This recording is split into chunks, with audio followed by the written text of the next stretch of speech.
Hello everyone, welcome back to another BrickSide Chat. I say this every week, especially the past few weeks. We have a ton of great questions this week. Way too many questions for me to answer all in this video, so I had to reply to a lot of them in the comments only, unfortunately. But the first question this week comes from Jake Creates, who said, what do you do when you run out of space in a drawer? Where do the other pieces go? And the answer to that I will show you in just a second. Actually, I'll pick up the camera and I'll walk over there. But it also goes along with Seabad Callie's question, who said, I wouldn't mind seeing the shoe bin shelves at some point and see how you organize those. So those are over there. Those are the bins, and those are the biggest container that we have. But let me grab the camera and I'll show you the small drawers we have, the large drawers, and then the cups and the trays. So this is our most common drawer, and this is part of the Acromil 64 count drawer organizer here. There's 64 of the drawers there. And, this is a decent sized drawer, and if we need to, we can split it up into two smaller drawers like that. And then, let's say we get 100 more of these. Well, now it doesn't fit in this drawer. So what do? We move to these, which are larger. These are about 2.5 times the size of each of these drawers. And this is part of the Acromil's 24 count bin or drawer organizer. Same size in terms of dimensions, just the drawers are larger. And, you can hold a lot more pieces in here, obviously. But let's say we got 300 more of these pieces. Well, now what do? We filled up this large bin. So what we have in addition to that are these Pick-a-Brick cups. And these Pick-a-Brick cups are fantastic. They're about 1.5 times the size of the larger drawers, and they hold a good amount of stuff. But let's say we got, 300, 400, 500, 600 more of these 2x2 white plates. Let's even close the lid. I can't. What if we got so many more of those? What do we do then? Well, that's when we come to these Sterilite bins. Some people call them shoe boxes. These are 6-quart bins, and these we personally just got from Target. They're about 89 cents each. And that is where we store them over here. And this was Seabad Callie's part of the question. This is our minifig, as well as additional, storage parts. So, for example, here we have these 1x2 tan bricks. Those are inside there because they take up so much room. Here we have a ton of 2x6 blue bricks. They take up a ton of room.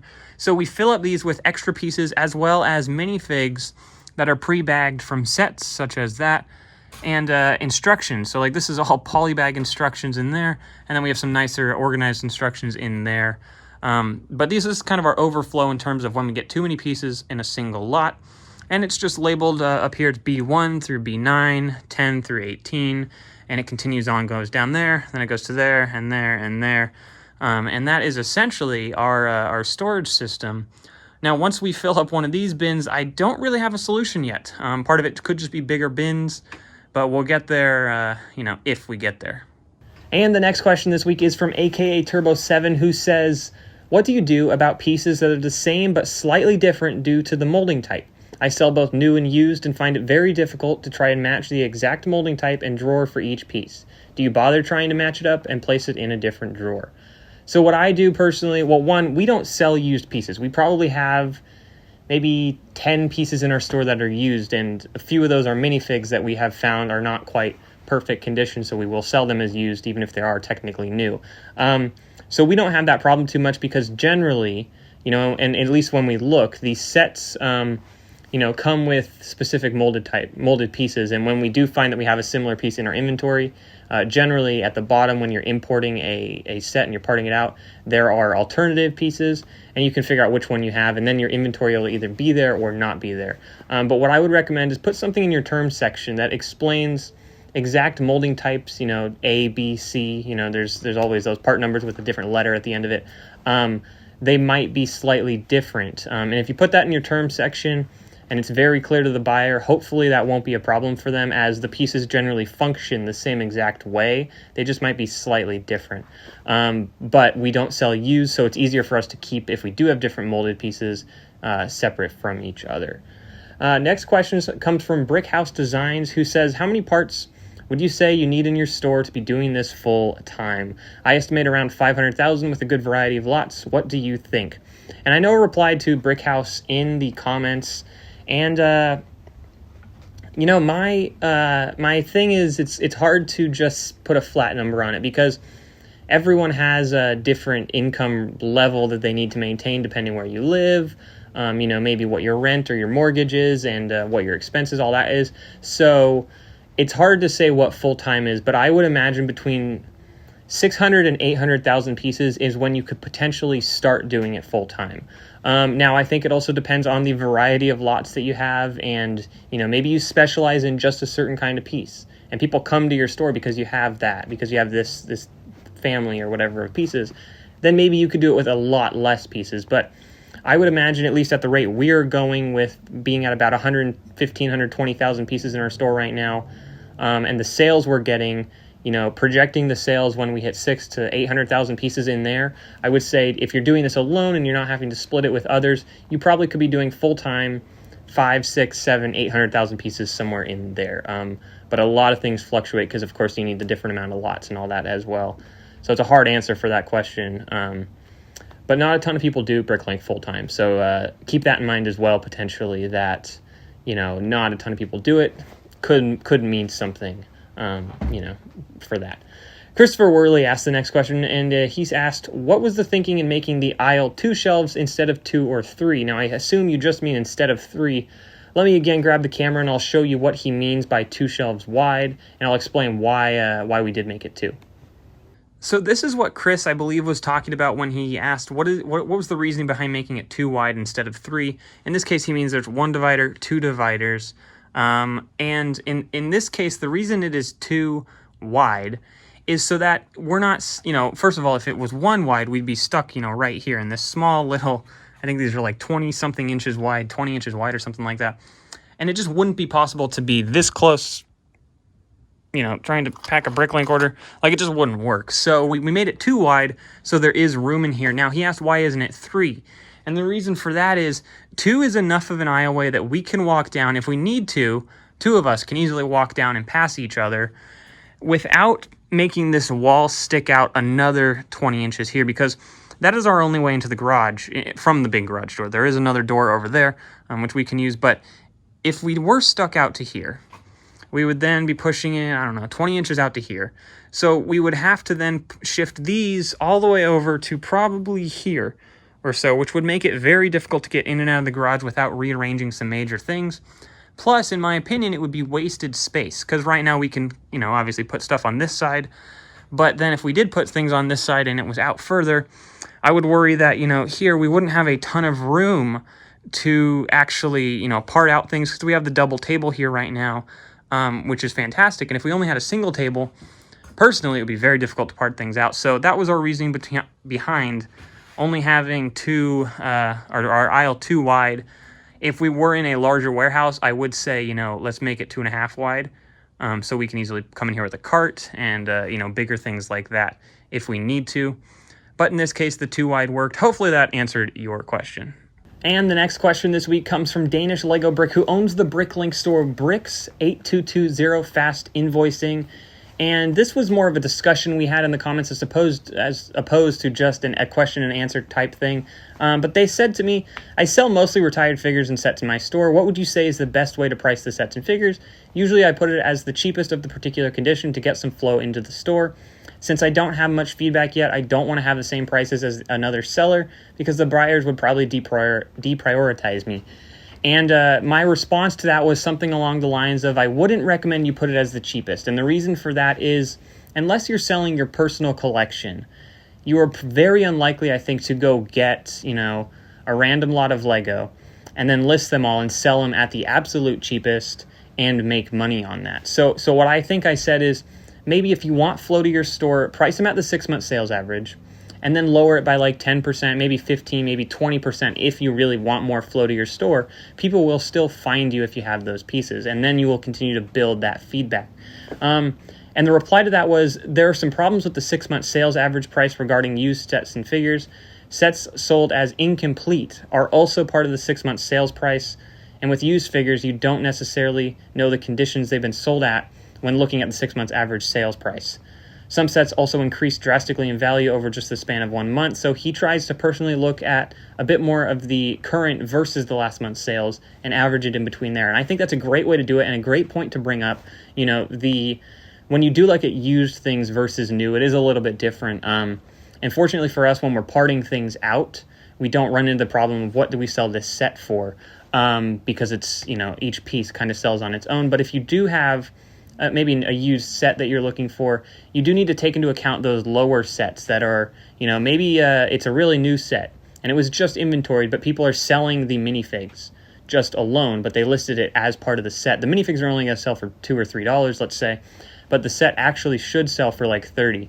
Those $2 or $3 listed minifigs are going to bring the 6-month sales average down, especially as they start selling. So it is smart to definitely look at some stuff, but I would still stick around, price it at the 6-month sales and then lower it or raise it from there, in my opinion, at least. If you price it at the absolute lowest, you could be losing money potentially, unless you are selling, again, your personal collection. If you're just trying to get rid of your own things, I'd say totally do it if you're just trying to give it away in a way, not for free, but just to make those minimum things. And if you have a minimum buy on your store, then it's not someone coming to buy a minifig for 12 cents and you're losing money. So keep that in mind. But I think that was a great discussion we had in the, not entirely the comment section. Actually, I think this one was an email I got on BrickLink, or a message on BrickLink. Anyway, the next question is from Dustin Hughes, who says, what's one of your favorite stores, maybe to watch on YouTube and or to purchase from, someone that you think is doing it right in your opinion? Great question. I don't purchase a ton of Lego on BrickLink. I mostly, if I am going to purchase something, maybe I'll purchase a new set from Lego or, maybe Walmart or Target if it's on sale. But I don't do a ton of mocks or things, where I'm building things on my own.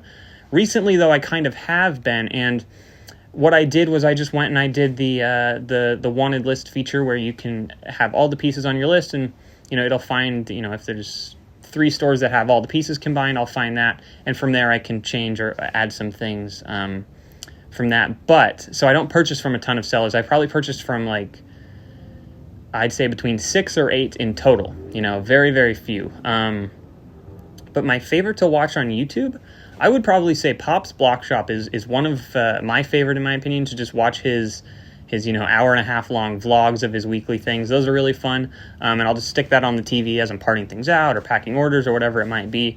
And those help pass the time, definitely. I also enjoy watching BrickSide's channel. He's got a great channel as well, picking a lot of BrickLink orders. And he's actually one of the ones years ago who helped me, and kind of motivated me to start a BrickLink store in the first place. So I would say BrickSar and Pop's Block Shop are my 2 favorite at the moment. But I watch a ton of BrickLink sellers on YouTube.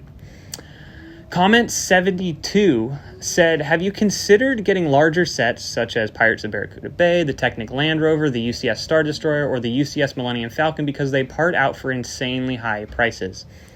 So, it's been a thought. I've definitely done the research to see if it's worth it. What I'm going to say here is, the Technic Land Rover costs $200. Parts out for $425. Sounds pretty good, right? $425 from a $200 set. It's a little bit over 2 times the return, but we still try to hit something around the 3 times price. And like the UCS Millennium Falcon, I wrote it costs $800 and it parts out for over $1,200. So it sounds cool, $1,200, but you spent $800. So there's a $400 profit there if you sell every single piece.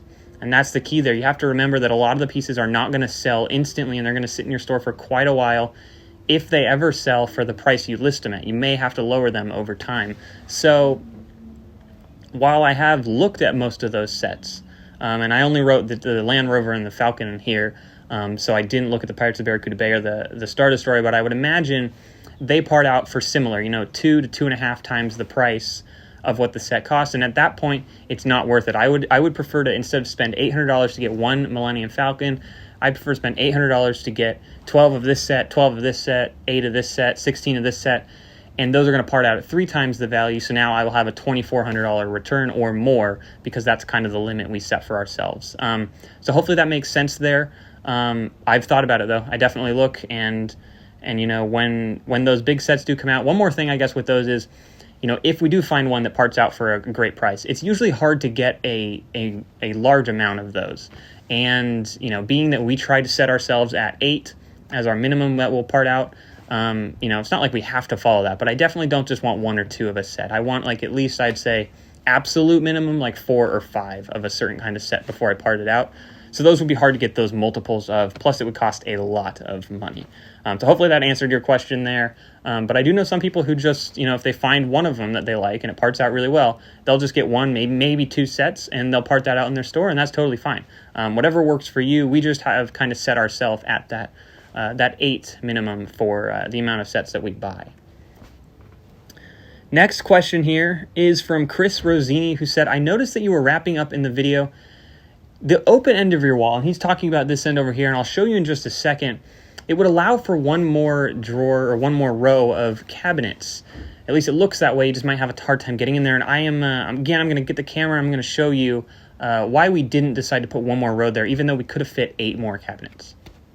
And so this is what Chris was talking about in terms of having an additional drawer here. Technically, these pretty much line up straight with, and it's hard to show you, but this lines up straight with the line there. It doesn't look like it, but the edge of this drawer actually lines up there. So we do have room to potentially put 2 more here. Obviously, we'd close ourselves in at that point. But what was the reason for not having an additional here? Because we could fit 1, 2, 3, 4 on each side, so 8 more drawers units there. The thought was, if we need to pass each other, let's say we're parting out a set, we're putting pieces away, the way we usually do is we pick up the tray and it has maybe 6 or 7 drawers on it, and we walk in here and we put them away and we come out and we grab more off the table that we're using. Example, if we only had, 20, maybe 2 feet here to get in and out, it'd be a lot more difficult, it'd feel a lot more cramped. So at the moment, the plan isn't to stay in this garage forever. The hope would be we at some point could be big enough where we can actually get a small warehouse to do this in. At that point, we can probably, spread out even more. But for now, I don't think having a lack of 8 more drawers is going to be an issue, especially considering we can fill up this whole side with drawers, which adds 20 more drawer units, plus the 20 we have inside, plus the 8 on that small wall. We added 48 more units or space for that. 8 more obviously would add more, but I hope to be out of here before we need to expand again.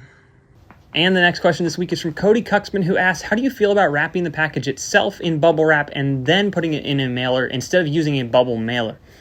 And what Cody means is, and this is something you can check out on Pop's Block Shop channel, this is the way he manages or packages things.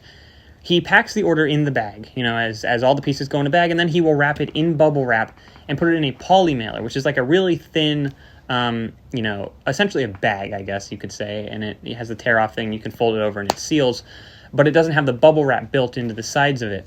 And he probably saves a little bit of money on the poly mailers, or he saves money on the poly mailers for sure versus our bubble mailers, and then he probably saves a little money overall when he ends up buying the bubble wrap separate.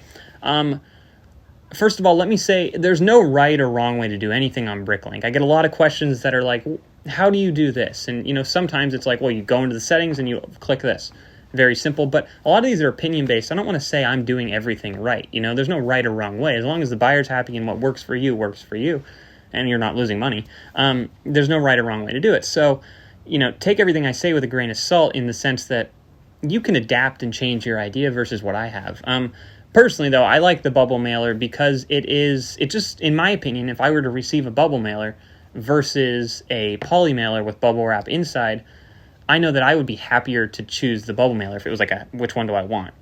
Now, with that being said, the buyer is usually not concerned with the packaging. It's generally what is inside. Is it in good condition? And as long as both options protect it, there's no right or wrong. So I would say if it's better for you financially, go with the poly mailer with the bubble wrap separate, because you probably will save a little bit of money there. Next question is from A Filmmaker's Paradise, who asks, what do I do if a buyer is dishonest about receiving a package? For example, if they say they did not get the order, but they actually did. Is there a way to know? I've had a lot of questions on this, actually. One more that was in the comments section that I had a long discussion with, and then one more that I got an email on BrickLink from another seller or someone who was starting a store who was wondering the same question. The truth is, it's really hard to kind of figure out what happens here. Personally, I'm afraid, or I don't want to get negative feedback. So I try my best to do whatever I can to make that buyer happy. But sometimes you just can't, unfortunately. And sometimes you're going to get negative feedback. You're going to do whatever, buyers are going to be however they are. Unfortunately, the only way to really know if it ever got somewhere is if you have tracking information on your package. And I personally, we ship everything we have with tracking, whether it's international or domestic. And that is so that we know whether or not it's, or where it's at and stuff, so the post office can track it. If the post office can't track the item, then you're kind of, out of luck in terms of figuring out where it is, if it got delivered or not. And in addition to having the tracking and going through PayPal to purchase the labels, we can then prove to PayPal if there's a dispute from the buyer that they never got something from us. We can prove that we did ship that package, it's on its way, whatever it might be. But yeah, there's no direct way to know whether or not they got it except for tracking. And even tracking, they might mark that it was delivered and it was delivered one street over, So it's really hard to say. But we try our best to make the buyer happy, even if it means a small, loss for us in a month of sales. It's worth a small loss, than a negative feedback score, personally, in my opinion at least. And the last question this week, which I left for last because I think it's a great question, and it's something I've thought about quite a bit. And it's from Sydney Smith. And what made you start a YouTube channel? That was the question. And initially, very, very right off the bat, something I wanted to do, and it was the first video I had. I walked with the camera, I was filming the wall. I just wanted to show, what we were doing, and what I thought is, maybe it could be a monthly type thing, or a bi-weekly thing every couple weeks. I would film everything that we have and kind of give an update. And I never expected to get a following like I have. 800 people is not a ton of people, but it's way more than I expected. I didn't expect any, to be totally honest. And it was something in my mind that I could later go back and look upon, and watch and be like, oh, wow, look where we started. And there's definitely those moments when I go back and be like, oh, wow, the wall is so cute. It's little. And to what it's grown to now. So that was the initial reason. I think the reason I continue going and keep going is because all of you guys support me and you're like, oh, it's awesome. And you ask these questions and stuff. And I realized that I'm helping people actually by posting these videos. It's not like I'm just filming whatever I want, posting it, and people are laughing and that's it. I'm actually, people are, asking questions because they're trying to start a BrickLink store. And it's cool that, I've had so many messages, so many orders where it's like, I love your YouTube channel. You helped me open my store. That's so cool. And I would say, and I'd recommend for anyone who wants to start a BrickLink store and who, you feel like you have the effort to put into it and the time and a little bit of the money to start it up, I would say do it. If it sounds entertaining and fun to you, in my opinion, it's very worthwhile. And that's why I continue now, because I feel like I'm contributing something to you guys that there wasn't here before. Not that there's no one else picking BrickLink orders or parting out sets. There's a ton of people doing that, obviously. But I feel like, a lot of people come to the channel to learn how to do stuff, and I appreciate that, and I appreciate everyone for following along and stuff, and asking these questions, and making these videos every week with me, and contributing to the small community that we've kind of grown here, which I think is fantastic. So with that being said, that is all I have. That is all the questions I'm going to go through this week. If your answer wasn't answered here, it's in the comments section of whatever video you posted it on. Thank you guys so much for watching. I appreciate it. We'll see you in tomorrow's video, which is the monthly sales recap for the past month, which has been May. Once again, thank you guys so much for watching. We'll see you in the next video.